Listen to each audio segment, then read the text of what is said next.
বন্ধুসকল কি খবৰ আপোনালোকৰ আশা কৰোঁ আপোনালোক ভালে আছে আজি বিশ্বকৰ্মা পূজাৰ বহুত বহুত শুভেচ্ছা দিলোঁ সকলোকে গোটেই অসমবাসী তথা ভাৰতবাসীকে লগতে আজি এটা বিশেষ সেটিংৰ কথা ক'ব গৈ আছোঁ আপোনালোকে যদি ফেচবুকত কাম কৰি আছে ফেচবুকত আপোনালোকৰ লং ভিডিঅ' আপলোড কৰি আছে কিন্তু লং ভিডিঅ'টো আপলোড কৰাৰ পিছত আপোনালোকৰ পাৰ্ট হৈ যায় মানে ভাগ হৈ যায় ৰিল টাইপৰ হৈ যায় এটা ভিডিঅ' আপোনালোকৰ লং ভিডিঅ' দিলে আপোনালোকৰ মানে 4-5টা মান ৰিল হৈ যায় কিয় হৈ যায় মানে আপোনালোকে এইটো সেটিং হয়তো নাজানে আপোনালোকে ক'ত কৰিব লাগিব কেনেকৈ কৰিব লাগিব আহকচোন মই ভিডিঅ'টো চাই আছোঁ আপোনালোকে সুন্দৰকৈ চাই থাকক স্কিপ নকৰিব স্কিপ কৰিলে কিন্তু আপোনালোকে একো বুজি নাপাব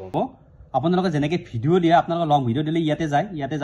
যাই পেলাই আপোনালোকে পোষ্টত যাই পেলাই আপোনালোকে ফটো ভিডিঅ' ইয়াতে যাব গৈ পেলাই ইয়াতে যিকোনো এটা ভিডিঅ' মই ধৰক এইটো ভিডিঅ' চিলেক্ট কৰিলোঁ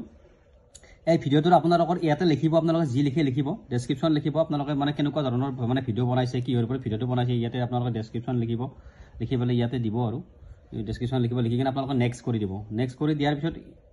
বাকীবিলাকতো আপোনালোকে গম পাই এইটো পাব্লিক থাকিব ঠিকে আছে বাৰু শ্বেডিউল অপশ্যন আপোনালোকে শ্বেডিউল কৰিব পাৰে বা ধৰক আপোনালোকে পাব্লিছ কৰিব পাৰে ধৰক অলপ মানে দেৰিকৈ ভিডিঅ'টো দিব তেতিয়া আপোনালোকে শ্বেডিউল কৰি ৰাখিব পাৰে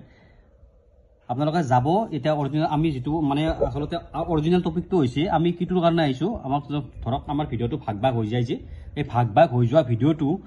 আমি কেনেকৈ ভাগ নোহোৱা কৰিব পাৰোঁ ছেটিংটো আমাৰ ইয়াতে আছে এইটো দেখিছেনে এইটো create play list from your video' on আপোনালোকে এইটোত অন কৰিব এইটোত অন কৰাৰ পিছত আপোনালোকে কি দেখিব অলপ ৱেইট কৰিব এইটো দেখিছেনে এই দুটা আপোনালোকে অফ কৰি দিব এইটো আপোনালোকে এনেকৈ অফ কৰি দিব কৰি আপোনালোকে সেভ কৰি দিব চাব আপোনালোকৰ মানে যিটো সমস্যা আছে সেইটো সমস্যা নোহোৱা হৈ যাব বন্ধুসকল গম পালেনে মই কেনেকৈ কৰিলোঁ আপোনালোকে নিশ্চয় বুজি পাইছে আগলৈ আৰু আপোনালোকৰ এনেকুৱা সমস্যা নহয়